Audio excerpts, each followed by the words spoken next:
नमस्कार साथियों, स्वागत है आप सभी का अंकित इंस्पायर्स इंडिया पर। मैं हूं अंकित अवस्थी।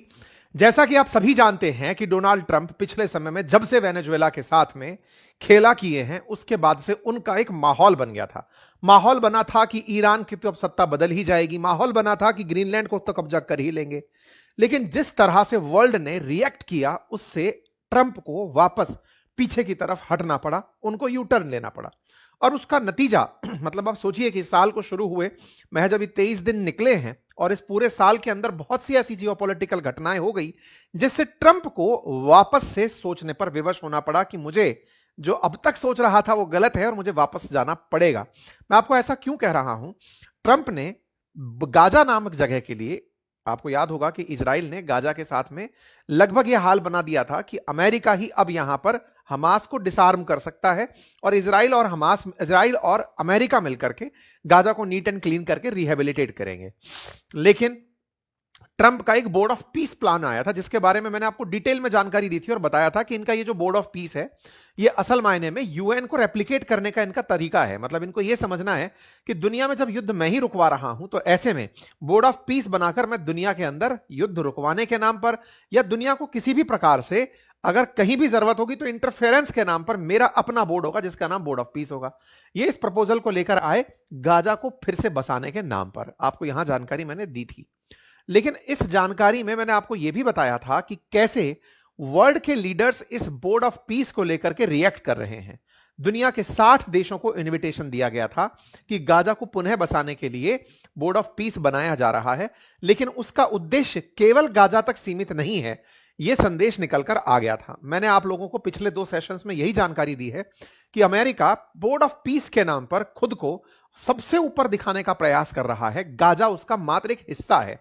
गाजा के लिए वो बोर्ड ऑफ पीस नहीं लेकर आ रहे। वर्ल्ड में अब कहीं भी कंफ्लिक्ट होगा, अमेरिका वहां जाकर के अपना फायदा ढूंढेगा और अपने तरीके से वहां पर कलेश को खत्म करेगा। उस तरीके का बोर्ड ऑफ पीस बनाया गया है। गाजा को लेकर बने हुए बोर्ड ऑफ पीस का अभी परसों के दिन दावोस में उद्घाटन हो गया है। बोर्ड ऑफ पीस शुरू हो गया है। 60 देशों को इस बोर्ड ऑफ पीस में शामिल होने के लिए बुलाया गया था। मात्र 20 देश इन बोर्ड ऑफ पीस में शामिल होने के लिए पहुंचे और जो 20 देश बोर्ड ऑफ पीस में शामिल होने पहुंचे, उनमें से 14 देश लगभग ऐसे थे जिन्हें अमेरिका ने ट्रैवल बैन किया हुआ है कि वहां के नागरिक अमेरिका नहीं आ सकते। मतलब यह है कि ऐसे लोग यहां पर पहुंचे जिनकी कोई क्रेडिबिलिटी और वैल्यू नहीं थी। कोई G7 का देश जाकर शामिल नहीं हुआ। ईयू ने लगभग बायकॉट करके छोड़ दिया। इंडिया शामिल नहीं हुआ। दुनिया के तमाम बड़े राष्ट्र इसके अंदर से इग्नोर कर गए कि नहीं, हम शामिल नहीं होंगे। ट्रंप को अपनी मात्र 20 दिन में हुई इतनी बड़ी बेइज्जती का अंदेशा नहीं था। ट्रंप को लग रहा था कि वेनेजुएला जीतने के बाद से उन्हें ईरान के अंदर सत्ता परिवर्तन का हक मिलेगा और ग्रीनलैंड उनको भेंट में मिल जाएगा। लेकिन ग्रीनलैंड के नाम पर यूरोप ने एका कर लिया और ईरान के नाम पर पूरे मिडिल ईस्ट ने एका कर लिया। ट्रंप को पीछे हटना पड़ा और ट्रंप जब पीछे हटे तो पूरे वर्ल्ड को लगा कि बेटा इनके बोर्ड ऑफ पीस को भी फेल करना पड़ेगा, अदरवाइज ये अपने आप को बहुत बड़ा आदमी समझने लगेंगे। आप सोचकर देखिए, ट्रंप के जो सुपर फैन टाइप के देश हैं वही ट्रंप के बोर्ड ऑफ पीस में जाकर शामिल हुए। ट्रंप का बोर्ड ऑफ पीस पूरी तरह से बायकॉट कर दिया गया लोगों के द्वारा। भारत ने इसमें शामिल होने से कुछ भी नहीं कहा, लेकिन शामिल होने ही नहीं गया। मतलब एक तो होता है कि इनविटेशन डिक्लाइन कर दिया जाए कि नहीं आएंगे, जाओ तुम्हारे कार्यक्रम में, और एक होता है कि इनविटेशन आया था, गए नहीं हम। भारत ने जैसे शादी का कार्ड आने के बाद उस शादी में कई बार लोग नहीं जा पाते, किसी समारोह में शामिल नहीं हो पाते, बिल्कुल वैसा हमने बोर्ड ऑफ पीस के साथ कर दिया। बोर्ड ऑफ पीस की दावोस के अंदर बैठक बैठती है। दावोस के अंदर जो अभी बैठक वर्ल्ड इकोनॉमिक फोरम की चल रही थी, उसी के साइडलाइन में ट्रंप आते हैं, 20 राष्ट्राध्यक्ष और उनके प्रतिनिधियों को बुलाते हैं और बुला करके इसका सीधा सीधा उद्घाटन कर देते हैं। जैसा मैंने आपसे पहले भी कहा था कि ट्रंप का प्लान गाजा तक सीमित नहीं है। यह बात मैंने आप लोगों को आज से 4 दिन पहले बता दी थी और यह बता दिया था कि गाजा के नाम पर ट्रंप असल मायने में वर्ल्ड के साथ खेल रहे हैं। इसके बाद हमने खुद ने आपको यह भी जानकारी दी थी कि बोर्ड ऑफ पीस के उद्देश्य ट्रंप कुछ और लेकर चल रहे हैं। इन्हीं क्रम में इनके द्वारा बोर्ड ऑफ पीस की स्थापना कर दी जाती है। और बोर्ड ऑफ पीस में कौन से देश शामिल होते हैं, भारत शामिल क्यों नहीं हुआ, ये सारे प्रश्न अब मैं आपको एक एक करके जवाब देने जा रहा हूं। और इनसे बड़ा प्रश्न जिसका जवाब हम देने जा रहे हैं वो ये कि पाकिस्तान इस बोर्ड ऑफ पीस में शामिल हो गया है, लेकिन पाकिस्तान के अंदर ही पाकिस्तान का विरोध शुरू हो गया है। तो असल मायने में बोर्ड ऑफ पीस ना केवल ट्रंप का फेलियर रहा, अपितु पाकिस्तान की भी मजाक बनने का बड़ा कारण बना। दुनिया का कोई पावरफुल देश उसमें शामिल नहीं हुआ, तो क्या ट्रंप अपने बोर्ड ऑफ पीस को चला पाएंगे? यह सबसे बड़ा प्रश्न बनकर निकला है। इन सारी बातों का गहन विश्लेषण करेंगे, सारे तथ्य आपके सामने लेकर आएंगे, लेकिन उससे पहले एक सबसे जरूरी बात, और वो ये कि एक छोटा सा कार्य जो हम अक्सर आपसे रिक्वेस्ट करते हैं वो है चैनल को सब्सक्राइब करने का। मेरे प्यारे साथियों, जहां आप मुझे सुन रहे हैं उसके नीचे एक सब्सक्राइब का बटन दिया हुआ है, जिसे दबाने में कोई खर्च नहीं आता, आपका समय लगता है 2 सेकंड का, लेकिन आपकी ये 2 सेकंड की कीमत हमारे लिए हौसला बनती है। अगर आप इस छोटे से काम को करते हुए आगे बढ़ें तो यह हमारे लिए बहुत ही सकारात्मक रहेगा, हमारे हौसले को बढ़ाएगा, हम आप तक और अच्छा काम लेकर पहुंचेंगे ये और सुनिश्चित करेगा। आइए आगे बढ़ते हैं।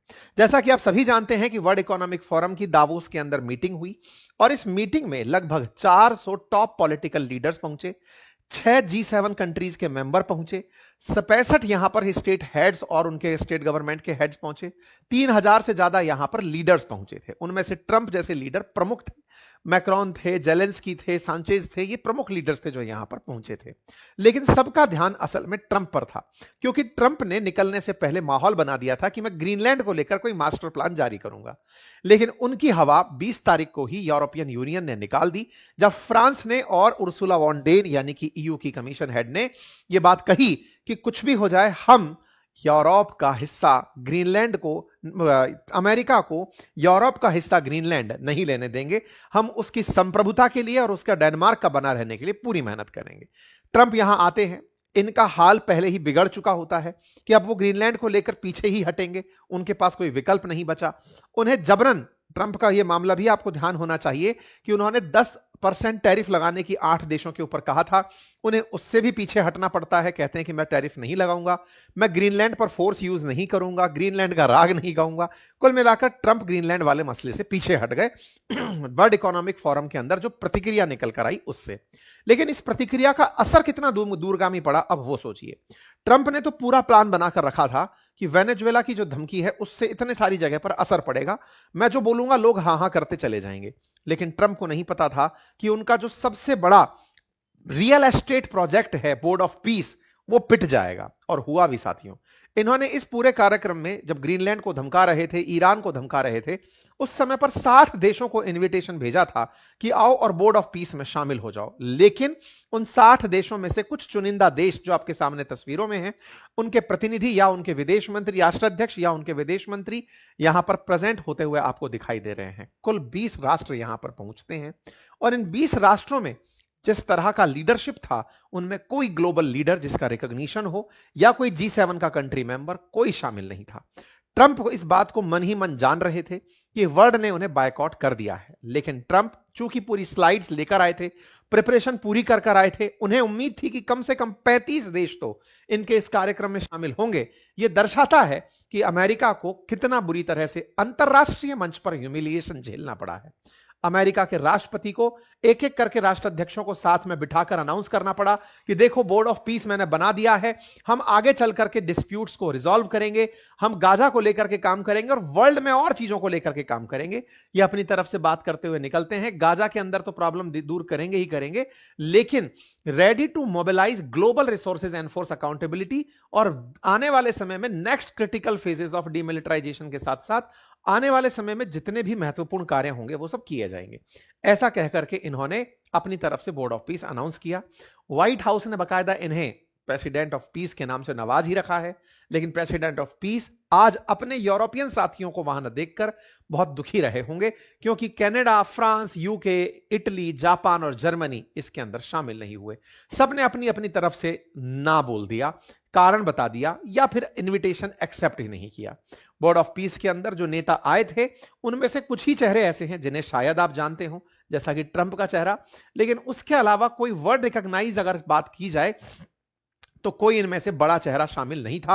हां, प्रेसिडेंट ऑफ इंडोनेशिया सुबियांतो यहां पर जरूर शामिल थे, जिन्हें शायद आप रिकॉग्नाइज करते हो। इसके अलावा जो अपने पड़ोसी हैं पाकिस्तान के शहबाज शरीफ, वो यहां पर जरूर मौजूद थे। कोई भी ऐसा चेहरा या ऐसा कोई भी प्रतिष्ठित देश जिसका ग्लोबल रीच हो, फुटप्रिंट हो, वो इस बैठक के अंदर शामिल नहीं हुआ। कुल मिलाकर के बात यह रही कि यहां पर अमेरिका ने 35 देशों की कल्पना की, 20 देश मिले और उनमें से अधिकांश यूरोपियन देश गायब मिले, जो यह दर्शाता है कि ट्रंप अब सोशली पूरी तरह से ग्लोबलाइजेशन के साथ लड़ने वाले ट्रंप, जिन्हें यह लगता था कि वैश्वीकरण बुराई है, आज विश्व ने उन्हें अकेला छोड़ दिया। बोर्ड ऑफ पीस ने अपना काम शुरू किया। अब चूंकि इन्होंने तो अपनी पूरे से पूरी प्रेजेंटेशन बनाकर लाए थे, तो जब प्रेजेंटेशन बनाकर लाए थे तो इनके जो दामाद हैं कुशनर, उन्होंने अपनी तरफ से पूरा प्लान रखा कि देखो साहब हम क्या करने जा रहे हैं। तो इन्होंने अपनी तरफ से, बोर्ड ऑफ पीस ने सबसे पहले गाजा को लेकर क्या किया है वो सबसे पहले जाहिर करना शुरू किया। कुछ जानकारी मैं आपके सामने रखता हूं। गाजा के बारे में बताया कि देखो 2 साल वहां पर युद्ध चला, हम 20 पॉइंट प्लान लेकर आए थे सीज फायर का। अब उसके बाद वहां पर पीस एंड प्रॉस्पेरिटी बढ़ना शुरू हो रही है। 2 साल में जाकर अब वहां पर 100% बेसिक फूड नीड जो है वो वर्ष 2023 के बाद अब पूरा होना शुरू हुई है। अब तक 55,000 ट्रक्स के माध्यम से ह्यूमैनिटेरियन यानी मानवीय सहायता गाजा में भेजी जा चुकी है और 1.4 मिलियन टोटल पैलेट्स वहां पर बांटे जा चुके हैं। तस्वीरों में जब प्रदर्शन हो रहा था तो न्यू गाजा को लेकर एक प्लान जारी किया गया। अगर आप इस प्लान को देखें तो देखकर लगता है कि कोई ड्रीम सिटी बनाने की बात की जा रही है। यह ड्रीम सिटी असल में गाजा है। गाजा को न्यू गाजा के नाम से विकसित करने का प्लान अमेरिका के राष्ट्रपति के दामाद डेविड कुशनर ने पेश कर दिया। उनका कहना था कि यह आने वाले समय में भूमध्य सागर, मेडिटेरेनियन ओशन के बगल में एक बहुत ही खूबसूरत शहर बन जाएगा। मेरे प्यारे साथियों, अक्सर ऐसा होता है कि जब भी किसी भी प्रकार से मैप से रिलेटेड बातें आती हैं, हम लोग बोलते चले जाते हैं क्योंकि लंबे समय से पढ़ा है, हमने लंबे समय से डिस्कस किया है, लेकिन बहुत बहुत बार आप लोगों को दिक्कत मैप से संबंधित रहती हैं। और मैं जब यूपीएससी के लिए फाउंडेशन कोर्स लेता हूं तो उस समय पर भी आप लोगों की मैपिंग के लिए अलग से क्लासेस लेता हूं। एक मन की बहुत जरूरी तमन्ना थी कि आप लोगों तक कभी मैप का कुछ अच्छा सॉल्यूशन लेकर आऊं, और वो आज मेरी टेबल पर है। काफी लंबे समय की मेहनत के बाद आज मैं आपके सामने अपनी एक पुस्तक प्रस्तुत कर रहा हूं जो हार्ड कॉपी में मेरे सामने आ चुकी है। हमारे एप्लीकेशन अपनी पाठशाला पर उपलब्ध हो चुकी है, यूट्यूब पर ही यूट्यूब स्टोर में उपलब्ध है, बहुत ही नॉमिनल प्राइस में है। असल में इसमें क्या है, इसमें पूरी ज्योग्राफी को मैप के थ्रू समझाया गया है। 4 कलर्स के साथ में यहां पर हर जानकारी को मैप के साथ साथ और पूरे की पूरे मैप और उस मैप की जो जबरदस्त जानकारी है उसको इधर रखा गया है। ये इतनी जनरल पुस्तक है कि इसे हर बच्चे को, और जो भी इंटरेस्ट रखता है ज्योग्राफी में, जो भी विद्यार्थी है भी और नहीं भी, वो इसको देख सकते हैं, क्योंकि इसमें हमने बुलेट पॉइंट्स के साथ साथ वो सारे फैक्ट्स साझा किए हैं जो आप लोगों के लिए बहुत ज्यादा जरूरी है। मैं ये मानता हूं कि ज्योग्राफी में अगर आपकी रुचि है, वर्ल्ड ज्योग्राफी और इंडियन ज्योग्राफी में, तो आपके लिए यहां पर बहुत ही खूबसूरत तरीके से बुलेट पॉइंट्स के साथ जानकारियां उपलब्ध कराई गई हैं। आप इसे अभी ऑर्डर कर सकते हैं। ये बहुत खूबसूरत पुस्तक है, आपके लिए इसका लिंक हमने कमेंट बॉक्स में पिन कर दिया है। ये जानकारी मैं आपको इसलिए दे रहा हूं। अच्छा, इंटरेस्टिंग पार्ट ये है कि हमने इतिहास के भी फैक्ट्स आपको इस पुस्तक में मैप के माध्यम से डालने के प्रयास किए हैं। देश के प्रमुख मंदिर, हर राज्य की प्रमुख पहचान, उनकी संस्कृति, उनके लोक नृत्य, आप अवश्य इस पुस्तक को चेक करें। आज मेरी टेबल पर रखी थी तो मुझे लगा कि मैं आपको इसके बारे में जानकारी देता चलूं। फिर से आता हूं ट्रंप के पीस प्लान को लेकर के। तो ट्रंप का जो पीस प्लान है वो असल मायने में एक रियल एस्टेट प्रोजेक्ट है, जिसमें वो मिडिल ईस्ट को, जो भूमध्य सागर से जोड़ने वाली जो शहर है गाजा, उसको बदलना चाहते हैं दुबई जैसे शहर के अंदर, उसको बदलना चाहते हैं अमेरिका के किसी शहर के अंदर। डोनाल्ड ट्रंप एक रियल एस्टेट व्यापारी हैं, उनकी कई इमारतें इंडिया में भी हैं और उनका ट्रंप टावर बहुत सी जगह फेमस है। मतलब बहुत सी जगह पर वो ट्रंप अपनी कंपनी के नाम से ही काम करते चलते हैं, अपने नाम से ही काम करते हुए चलते हैं। गाजा को लेकर भी इन्होंने प्रॉपर तरीके का ऐसा ही प्लान, मास्टर प्लान रिलीज कर दिया। उनका कहना है कि गाजा के साथ जो भूमध्य सागर जुड़ा हुआ है, हम इस पूरे रास्ते पर, इस जगह पर टूरिज्म स्पॉट विकसित करेंगे। मतलब यहां पर टूरिस्ट साइट होंगी, बढ़िया से लोग घूमने आएंगे। आप पूछेंगे आज कुछ नहीं है क्या? बिल्कुल नहीं है, क्योंकि जो इजराइल है ना, उसने इस गाजा के चारों तरफ के पानी को ब्लॉक किया हुआ है। कोई भी इनके साथ जुड़ ही नहीं सकता। इसीलिए गाजा से निकलने के लिए लोगों को समुद्र का रास्ता उपलब्ध नहीं है, क्योंकि पूरे रास्ते को इजरायली फोर्सेस ने ब्लॉक किया हुआ है, समुद्र पूरी तरह से रोक रखा है। लेकिन ट्रंप का कहना है कि वो इस पूरे रास्ते को खोल देंगे। भाई उनसे, उनके सामने तो इजराइल पे नहीं बोल पाएगा, और इस पूरे की पूरे बॉर्डर को ये डेवलप करेंगे एक टूरिस्ट स्पॉट की तरह। और क्या करेंगे, इस पूरे शहर के अंदर हाई राइज बिल्डिंग्स होंगी, इंडस्ट्रीज होंगी, कारखाने होंगे, और इसे पूरी तरह से शहर में बदलने का प्लान होगा। नया राफा कुछ इस तरह से दिखेगा। राफा कहां है, यह पूरा गाजा है। गाजा के अंदर दक्षिण में एक राफा नामक जगह है। राफा अगर आपको याद हो तो यह चर्चा में रहा था जब गाजा के ऊपर बम गोले गिराए जा रहे थे। उस समय से गाजा के लोग इस राफा नामक जगह के बॉर्डर से क्रॉस करके मिस्र में भागते थे। तो इस जगह से ही सबसे पहले विकास कार्य शुरू होगा। यानी कि इस इजिप्ट के बॉर्डर पर लगा हुआ यह वाला जो क्षेत्र है, जिसे दक्षिणी गाजा कहा जा सकता है, यहां पर सबसे पहले कंस्ट्रक्शन में हाई राइज बिल्डिंग्स का निर्माण, जिनकी तस्वीरें कुछ इस तरह से प्रोजेक्ट की गई हैं, जिसमें लगभग 100 के यानी कि 1 लाख से अधिक परमानेंट घर बनाए जाएंगे, जिसमें 180 कल्चरल, रिलीजियस और वोकेशनल सेंटर होंगे, 200 से अधिक एजुकेशनल सेंटर बनाए जाएंगे, 75 से अधिक मेडिकल फैसिलिटी केवल राफा के अंदर बना दी जाएंगी। मतलब आप सोचकर देखिए कि जो नया गाजा है, जो कोस्ट से आप जब उसे देखेंगे तो वो इतना खूबसूरत दिखेगा। ट्रंप ने उसका प्लान जारी कर दिया है। बकायदा ट्रांसपोर्टेशन हब यहां पर बनाए जाएंगे, एनर्जी और डिजिटल इंफ्रास्ट्रक्चर यहां पर विकसित किए जाएंगे, और ऐसा करके 10 साल के अंदर अंदर गाजा की जीडीपी $10 बिलियन से ऊपर ले जाने का प्लान किया गया है। हर गाजा के व्यक्ति की कमाई आने वाले साल में $13,000 से अधिक होगी, यह प्रोजेक्शन दिया गया है। 5 लाख से अधिक नए जॉब क्रिएट होंगे, 1.5 बिलियन से ज्यादा यहां इन्वेस्टमेंट आएगा, 25 बिलियन का यहां पर रिलायबल यूटिलिटी और पब्लिक सर्विसेज के अंदर इन्वेस्टमेंट आएगा। इस तरह का प्लान यहां पर दे दिया गया है। अब पूछेंगे कि सर यहां की रक्षा कौन करेगा? इसके लिए बकायदा डीमिलिटराइजेशन प्रिंसिपल बनाया गया है। उस प्रिंसिपल के तहत जो यहां पर एजेंसी बनाई गई थी एनसीएजी, वो एजेंसी के तहत यहां पर फोर्सेस विकसित की जाएंगी। फोर्स के लिए भी इन्होंने बहुत तगड़ा कार्यक्रम रखा है। कहा है कि हमास के जो आतंकी हथियार छोड़ेंगे, उनके प्रॉपर जांच के साथ और उनकी पूरी काउंसलिंग के साथ उन्हें एनसीएजी अपने अंडर में सेना में रखेगी या पुलिस में रखेगी। उनकी जो नई पुलिस बना रहे हैं वो पैलेस्टीनियन अथॉरिटी के अंदर में काम करेगी। जब यहां पर सब कुछ सही हो जाएगा तो इसे पूरी तरह से पैलेस्टीनियन अथॉरिटी को हैंडओवर कर दिया जाएगा।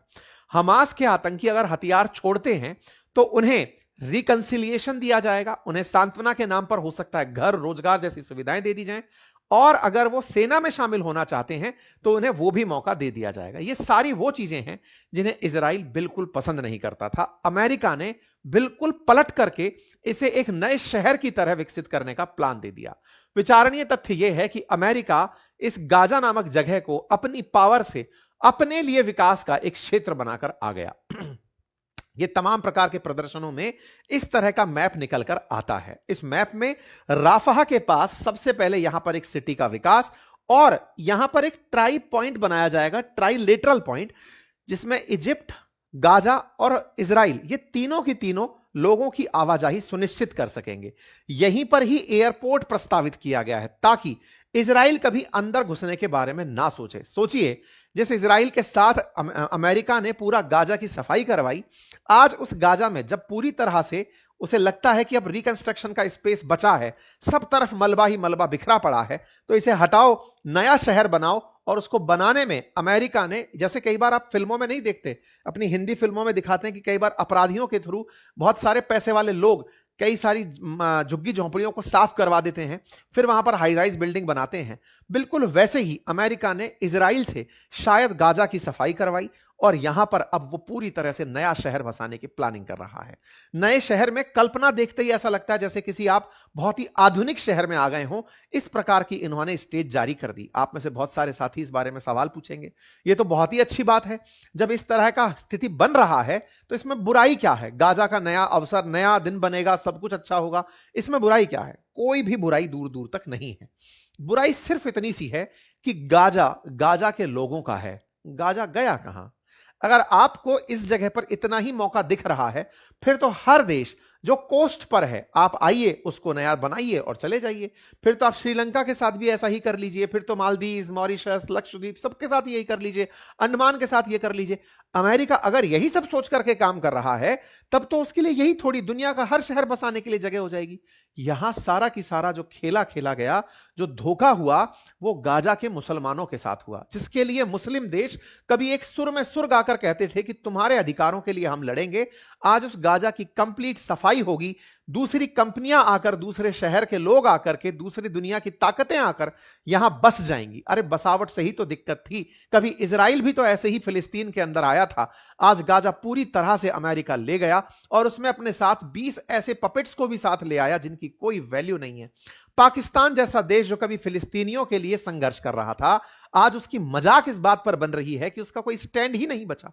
आज पाकिस्तान के लोग गाजा के नाम पर कुछ कह ही नहीं पाएंगे कि गाजा में हमारे लोग गए कहां। यहां पर पूरी तरह से माइग्रेंट्स को बसा दिया जाएगा, पूरी तरह से अमेरिकी और विदेशी लोग आकर यहां बसने लगेंगे और यहां पर पूरी तरह इजराइल की तरह माहौल बना दिया जाएगा। जिस इस्लामिक रेवोल्यूशन के लिए इन लोगों ने संघर्ष किया, जिसके लिए इनको लगता था कि गाजा हमारी फिलिस्तीन की पहचान है, पाकिस्तानी और इस्लामिक वर्ल्ड के जो देश हुआ करते थे उनकी सबसे बड़ी पहचान थी कि नहीं, गाजा में यहूदियों ने सफाई कर दी है, वो नहीं होनी चाहिए। उससे भी बड़ी सफाई का प्लान वो लेकर आता है और उसमें पाकिस्तान जैसे देश, सऊदी जैसे देश उनके साथ होकर खड़े हो जाते हैं। इससे बड़ा क्या मजाक बनेगा। खैर, कुशनर से जब पूछा गया कि भाई साहब कोई प्लान भी है क्या, बोले कोई प्लान नहीं है, सिंपल प्लान है, यही काम करने वाले हैं। बोले हमास के साथ क्या होगा, बोले देखिए अगर हमास हथियार नहीं छोड़ता है तो जिन क्षेत्रों में हमास रहेगा उनमें विकास नहीं होगा। मतलब इन लोगों ने उसे केवल और केवल एक प्रॉपर्टी के रूप में देखा है, एक बड़ी कॉलोनी के रूप में देखा है। राफा वाला सेंटर सबसे साफ है, अभी वहां पर कोई दिक्कत नहीं है, तो बोले वहीं पर बेच खाएंगे। और ये जो लोग, इतने सारे देशों को पकड़ा गया है, असल में अमेरिका इन सब से $1-1 बिलियन ले लेगा और इन्हें भी कुछ ना कुछ इन्वेस्टमेंट करने की वहां पर कहेगा, क्योंकि वर्ल्ड बैंक का अनुमान है कि पूरे गाजा को बसाने में $70 बिलियन का खर्चा आएगा। ऐसे में अभी 20 ही ग्राहक मिलकर आए हैं, तो 20 बिलियन तो ले लेगा। पाकिस्तानियों की मजाक ही इस बात पर बन रही है कि यार ये मतलब कैसे कर पाएंगे ये, जो कि जीते ही पाकिस्तान के, अमेरिका के नाम पर। खैर, फिलहाल के लिए इन्होंने गाजा के अंदर ये सारे खेले कर दिए हैं। अब सवाल बनता है कि क्या नेतन्याहू को ये सब पसंद आएगा? जवाब है नहीं। आंसर है, प्रश्न बनता है क्यों? क्योंकि असल में जिस गाजा में ये राफा नामक जगह पर मल्टी स्टोरी बिल्डिंग्स बना रहे हैं, उस जगह पर ही, क्योंकि मैं गया हूं उस बॉर्डर पर, मैंने आपको वहां से रिपोर्ट्स भी दी हैं और आपको बताया भी है, बिल्कुल उस बॉर्डर तक इजराइल ने अपनी आईडीएफ, इजरायली डिफेंस फोर्सेस के मचान और मोर्चे बनाए हुए हैं, जहां से वो गाजा में देखते हैं। अब गाजा अगर 100 मंजिल की ऊपर बिल्डिंग पर बैठा हुआ कोई आदमी है, वो वहां से उठ करके इजराइल देख रहा है। आप में से कुछ लोग कहेंगे अरे सर ऐसे थोड़ी होता है हमारे इंडिया में, ऐसे। इंडिया बहुत बड़ा देश है, मतलब इजराइल और गाजा, ये मतलब आप ऐसे समझिए कि राजस्थान में कई गाजा बन जाए, मतलब ऐसे समझ कर चलिएगा, ठीक है। मतलब इतने छोटू सी जगह है वो, है ना। तो ऐसे में अगर कोई मल्टी स्टोरी बिल्डिंग बनाकर बैठा है और उसको सब पता है कि इजराइल में वहां पर वो है, वो वहां से भी पत्थर और मोर्टार और दागे लगे ना, तो इजराइल को बहुत नुकसान हो। तो इजराइल कभी नहीं चाहेगा कि राफा में हाई राइज बिल्डिंग्स बने जहां से इजराइल पर निगरानी रखी जा सके, क्योंकि इजराइल ने पूरी बॉर्डर पर फोर्सेस बिठाई हुई हैं, तो फोर्सेस को वहां से पीछा हटना पड़ेगा। सवाल है तो क्या इजराइल इस चीज के लिए एग्री हो जाएगा? देखिए नहीं होगा, लेकिन उसकी मजबूरी यह है कि अगर वो साथ नहीं हुआ तो और कोई यहां पर, क्योंकि ट्रंप तो सनक में चल रहे हैं, वो यहां पर इजराइल की खिलाफत करते हुए किसी और देश की एंट्री करा देंगे और वहां पर एक बहुत बड़ा मामला फंस जाएगा। तो इजराइल यहां पर इनके इनविटेशन को स्वीकार करके शामिल तो हो गया, बोर्ड ऑफ पीस के अंदर प्रेजेंट भी हो गया। इनके बोर्ड ऑफ पीस में जो प्रमुख चेहरे हैं, उनके साथ जो 20 नए चेहरे जुड़े, उनमें से ये साथ में जुड़कर जरूर आ गया, लेकिन वो यहां पर विकास कार्य नहीं होने देगा। आप पूछेंगे ये आपको कैसे लगता है? लगता यह है कि अब हमास को फिर से वो ये कहकर उकसाएगा कि देखो तुम्हारे हाथ से हथियार छीने जाएंगे, तो हमास अपने हथियार छोड़ेगा नहीं, और जब नहीं छोड़ेगा तो विकास और अशांति एक साथ चल नहीं सकती। तो ऐसे में अगर वहां पर इस तरह का आतंक रहेगा तो वो सारी की सारी डेवलपमेंटल गतिविधियां अटकी रह जाएंगी। आपको फिर से हमास के कुछ हमले हो सकता है सुनने को मिले, क्योंकि इजराइल इसे पसंद नहीं करेगा। मैं आपको पहले ही ये सारी जानकारी दे रहा हूं। कुल मिलाकर इन लोगों ने ये सारा खेला किया, अमेरिका ने अपना शक्ति प्रदर्शन किया, कई ऐसे देशों को बुलाया। इंटरेस्टिंग बात है कि अमेरिका अब तक कहता है कि वो 8 युद्ध रुकवा चुका है। कुल मिलाकर 16 देश भी यहां पर प्रेजेंट वो नहीं हुए जिनके युद्ध रुकवाने की इन्होंने बात की। और तो और लोगों ने मुंह पर ही मना कर दिया कि हम शामिल होने नहीं आ रहे हैं। जो शामिल होने नहीं आए उनमें से जर्मनी का सबसे बड़ा नाम लिया जा रहा है। जर्मनी ने कहा कि हमारा कानून अलाउ नहीं करता कि हम किसी ऐसे बोर्ड में शामिल हो जो यूएन से इतर हो। भाई साहब, इन्होंने साफ कहते हुए इनकार कर दिया। फ्रांस ने आउटराइटली डिनाई कर दिया। जब ये सब लोग मना करने लगे तो भाई साहब ट्रंप को बुरा लगने लगा। तो ट्रंप ने खुद से खुद की इज्जत रखते हुए कनाडा के कार्नी को अपनी तरफ से इनविटेशन रद्द करने का मैसेज किया कि डियर प्राइम मिनिस्टर कार्नी, आपको मैंने इनविटेशन भेजा था लेकिन मैं उसे वापस ले रहा हूं। इंटरेस्टिंग बात है कि आपने इतने सारे देशों को भेजा, वो भी नहीं आए, लेकिन कार्नी को ह्यूमिलिएट करने के लिए कि मैंने तुम्हें न्योता दिया था, बड़ा मत समझ लेना अपने आप को, मैं अपना न्योता वापस मांग रहा हूं, और न्योता वापस मांग लिया गया। खैर, कुल मिलाकर ट्रंप ने अपनी अंतरराष्ट्रीय स्तर पर मजाक बनवा ली। लोग इनकी खूब मजाक बना रहे हैं। लोग कह रहे हैं कि इन्होंने अल्टीमेटली वही किया जो रूस चाहता था, या फिर इनके साथ में जो इनके जोकर साथी हैं वो चाहते थे, उनको खुश करने के लिए इन्होंने ऐसा किया। इनमें सबसे ज्यादा मजाक बना पाकिस्तान का, क्योंकि पाकिस्तानियों के बारे में तो यह कहा जा रहा था कि ये वो देश हैं जो कहीं ना कहीं अमेरिकी सहायता पर जिंदा हैं। तो बोर्ड ऑफ पीस में शामिल होकर के इन्होंने क्या ही उखाड़ लिया। 12 देश तो वो हैं जिन पर अमेरिका ने ट्रेवल बैन लगा रखा है। पाकिस्तानी जब यहां पर पहुंचे तो बकायदा बड़े ही अच्छे से बताया कि देखो हम वर्ल्ड इकोनॉमिक फोरम में पहुंच गए हैं, ट्रंप के साथ बैठ करके हमने बोर्ड ऑफ पीस साइन कर लिया है। लेकिन साहब, जिस पाकिस्तान के हालात, अब तो मैं क्या ही बोलूं, इन शब्दों को बोलना थोड़ा अच्छा नहीं लगता है, आप देखकर समझ गए होंगे, लेकिन जिस पाकिस्तान के हालात ऐसे हों जो केवल फिकी हुई रोटी पर काम कर रहा हो, क्योंकि अल्टीमेटली आईएमएफ के लोन से जो अपना बेल आउट बचाया हुआ हो, वो देश आज अमेरिका के साथ आकर खड़ा होने का दिखावा कर रहा है। वही अमेरिका जिसका ओसामा बिन लादेन इसने कभी अपने पास छुपा कर रखा था। वही ट्रंप जो पाकिस्तान को लेकर कहता था कि हमने इन पर इतना पैसा खर्च किया, बदले में हमें क्या मिला। आज वही पाकिस्तान अमेरिका का हाथ थामे खड़ा है। आसिम मुनीर इनकी ट्रॉफी बनकर खड़े हुए हैं। आसिम मुनीर को देख करके पाकिस्तान को यह विश्वास है कि एक दिन पाकिस्तान ही है जो उसे मिडिल ईस्ट में कभी यूज करने की जगह मिलेगा, क्योंकि यह खरीदा जा सकता है। वो पाकिस्तान जो कभी इजराइल को मान्यता नहीं देता था, आज वो इजराइल के साथ बोर्ड ऑफ पीस में बैठा हुआ है। इंटरेस्टिंग है, आज पाकिस्तान खुद उस बोर्ड में बैठा है जहां इजराइल सर्वाइव कर रहा है, इजराइल एग्जिस्ट करता है। वो उस जगह बैठा है जहां इजराइल का इंटरफेरेंस है, जहां गाजा को मिटाने की कवायद है, पूरे गाजा को खत्म करने की कवायद है, वहां पर पाकिस्तान बैठा है। मेरे साथियों, पाकिस्तान की उसके खुद के देश में बहुत ज्यादा ट्रोलिंग हो रही है, मंत्रियों की ट्रोलिंग हो रही है, लोग उनके खिलाफ बयानबाजी कर रहे हैं, न्यूज चैनल्स पर बहस और डिबेट चल रही है कि पाकिस्तान ने यह क्या कर दिया। गाजा में इस तरह से फॉरेन इन्वेस्टर्स के नाम पर अमेरिका को खुलेआम गाजा का भविष्य बेचने का यह काम क्या किया। पाकिस्तान सरकार बोली हम अकेले नहीं थे, 8 और मुस्लिम देश थे, उन्होंने भी यही किया। मैं तो बहुत पहले से आपसे कहता आ रहा हूं कि ट्रंप ने नेतन्याहू के माध्यम से गाजा को क्लीन करवाया है, और उन्होंने बकायदा जब कतर पर गोला फेंकवाया या ईरान पर जब प्रेशर बनाया तो वो इसीलिए था कि वो गाजा को ले सकें, और यहां पर ये सब के सब इस पपेट के साथी बन गए। मुसीबत ये थी कि पाकिस्तानियों को ये बात समझ में इसलिए नहीं आई क्योंकि उन्हें भारत विरोधी शहद चटाया गया कि आप भारत के विरोध में हैं, मस्त रहिए, और पाकिस्तानी खुश रहने लगे। लेकिन पाकिस्तान की अपोजिशन पार्टी, जो कि पाकिस्तान में इमरान खान की पार्टी पीटीआई है, वो निकल करके आती है और वो कहती है कि हमने बहुत पहले कहा था कि ये गाजा को बेच देंगे ये लोग, हमने बहुत पहले कहा था कि शहबाज शरीफ एक दिन अमेरिका के साथ इसलिए होंगे ताकि कहीं ना कहीं वो हमें, यानी कि इनको इमरान खान को जेल से बाहर ना निकलने के लिए प्रेशराइज करें। कुल मिलाकर के आज इमरान खान के बयान खूब सारे पाकिस्तान में चल रहे हैं।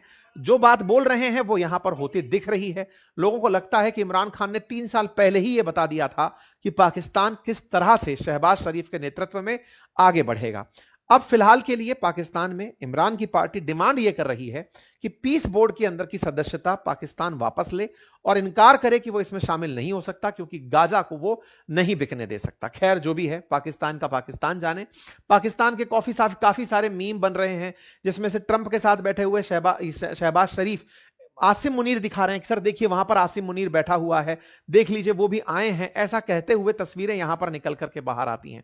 जब इनसे पूछा गया कि $1 बिलियन कहां से लाओगे, क्योंकि उसमें $1 बिलियन की बात हो रही है, तो बोले IMF से लेंगे और उन्हीं को वापस पकड़ा देंगे। कुल मिलाकर के पाकिस्तान का एपिसोड बहुत ही मजाक भरा है, इस पर ज्यादा समय देने की अपन को आवश्यकता नहीं है। बड़ा सवाल फिर बचता है, भारत क्यों नहीं गया, रूस जैसे देशों की क्या प्रतिक्रिया रही। देखो पुतिन तो बड़े स्मार्ट निकले, उन्होंने कहा बोर्ड ऑफ पीस में शामिल होना है, हो जाएंगे।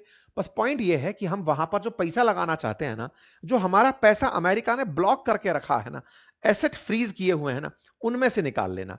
कुल मिलाकर के ट्रंप को पुतिन ने उन्हीं की भाषा में जवाब देते हुए कहा कि मेरा पैसा आपके पास रखा है ना सर, वो यूज कर लेना। ना तो वो एसेट फ्रीज हटेंगे, ना ही पुतिन इसमें शामिल होंगे। रही बात भारत की, भारत इसमें शामिल क्यों नहीं हुआ। भारत को इनविटेशन था, जिसके अपन ने सेशन भी किया था। भारत के शामिल ना होने के कई कारण हैं। भारत ऐसे किसी भी मंच पर जहां पर भारत के ही मित्रों के बीच में फैसला हो रहा हो, भारत मध्यस्थता करने यूएन के अलावा नहीं जाता। भारत ने इजराइल और फिलिस्तीन दोनों को मित्र माना है, और ट्रंप की स्थिति को लेकर भारत पहले ही पीछे हट चुका है।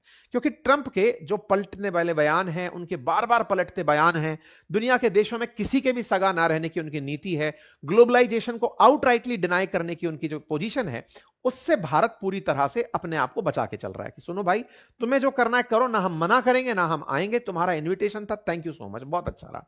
भारत ने फिलिस्तीन और इजराइल दोनों के साथ अपना साम्य क्रिएट रखा, और भारत के पूर्व डिप्लोमेट्स ने भी यही बात बोली कि भारत को नहीं जाना चाहिए। इस पोजीशन पर जाकर के भारत को ऐसे सेटअप पे सेट नहीं बैठना चाहिए जहां पर ट्रंप अपने आप को सबसे ऊपर रखने की बात कर रहे हो। भारत आज तक किसी गुट में शामिल नहीं हुआ, आगे भी नहीं होगा। यूएन के अंदर अगर कोई बात बनती है तो भारत को जाना चाहिए। कुल मिलाकर के ट्रंप का इंटरनेशनल बायकॉट हुआ, आपने होते देखा। आपने पाकिस्तान के बारे में जो ख्याल थे वो दुनिया के आपने सुने। भारत का स्टैंड आपको पसंद आया या नहीं, वो अपनी राय कमेंट बॉक्स में लिखें। चैनल पर नए हैं तो सब्सक्राइब कर लें। फ्री डीमैट अकाउंट का लिंक भी कमेंट बॉक्स में लगाया है, वो देख लें। और हमारी ये किताब जो मैंने आपको बताई है, इसे आप एक बार जाकर अवश्य देखें। बहुत ही नॉमिनल प्राइजेस में किताब उपलब्ध है, आप इसे ऑनलाइन ही मंगा सकते हैं, ऑफलाइन ये उपलब्ध नहीं है। थैंक यू सो मच, अपना ख्याल रखें।